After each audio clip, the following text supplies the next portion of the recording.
Everyone, আসসালামু আলাইকুম। আজকে আমি কথা বলবো হাই পরাসিটি হেয়ার কেয়ার নিয়ে।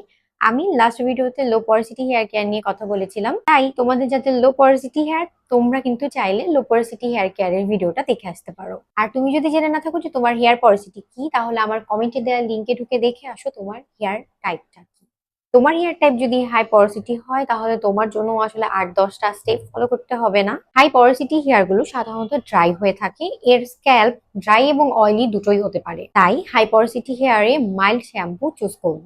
মাইল্ড শ্যাম্পু অর্থাৎ যেই শ্যাম্পু গুলোতে sodium laureate sulphate, salicylic acid এই ধরনের উপাদান থাকবে না। হাই পরাসিটি হেয়ার যেহেতু সাধারণত ড্রাই হয়ে থাকে, তাই আমরা হাই পরাসিটি হেয়ারে ভারী অয়েল চুজ করতে পারি। সেটা কোকোনাট অয়েল হতে পারে, অলিভ অয়েল হতে পারে। কন্ডিশনারের ক্ষেত্রে আমরা ভালো ব্র্যান্ডের কোনো কন্ডিশনার ইউজ করতে পারি। কন্ডিশনার ইউজ করার সময় মাথায় রাখতে হবে, আমরা কিন্তু স্ক্যাল্পে কন্ডিশনার ইউজ করব না, আমরা আমাদের চুলের মিডল পয়েন্ট থেকে কন্ডিশনার ইউজ করব।